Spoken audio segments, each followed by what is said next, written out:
বলছিলাম সোনা, তুমি বাড়ি আসবে না সোনা? তোমার জন্য মন খারাপ করছে। তুমি কবে বাড়ি আসবে বলো? আমি বাড়ি গিয়ে কি করব? তুমি তো আমাকে বাড়ি থেকে তাড়িয়েই দিয়েছো। তুমি তো বলেই দিয়েছো যে তোকে আর লোবো না, আমি অন্য মেয়েকে বিয়ে করব। তাহলে আমি বাড়ি গিয়ে কি করব? ঠিক আছে, তুমি আমাকে আর ফোন করো না, আমি বাড়ি ঘর যাবো না। তুমি নিজে নিজে রাস্তা দেখে নাও গা, ঠিক আছে? আমি আমার মা বাবার কাছে চলে এসেছি, আমি আমার মা বাবার কাছে থাকবো, আমি আর যাবো না ওখানে।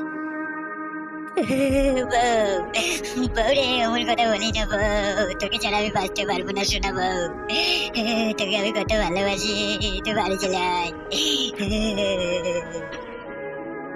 এখন কেন কাঁদছো?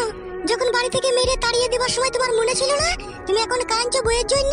আমি যাবো না, আমি আর তোমার ভাত খাবোও না, আর আমি যাবোও না, আর তোমার সাথে আমার আর কোনো সম্পর্কও নয়, ঠিক আছে? তুমি আমাকে আর ফোন করো না, বলে দিলাম তোমাকে আমি। আমার মা জানতে পারলে কিন্তু আমাকে বহুত চিল্লাবে। এমনিতেই ওরা মানা করছে তোমার ফোন ধরতে, আবার তুমি যদি বারবার ফোন করো আর কিন্তু রেগে যাবে, বলে দিলাম তোমাকে আমি। খবরদার ফোন করবে না, ঠিক আছে? আমার মোবাইলে রাখো। বউ রে বউ, তুই ছাড়া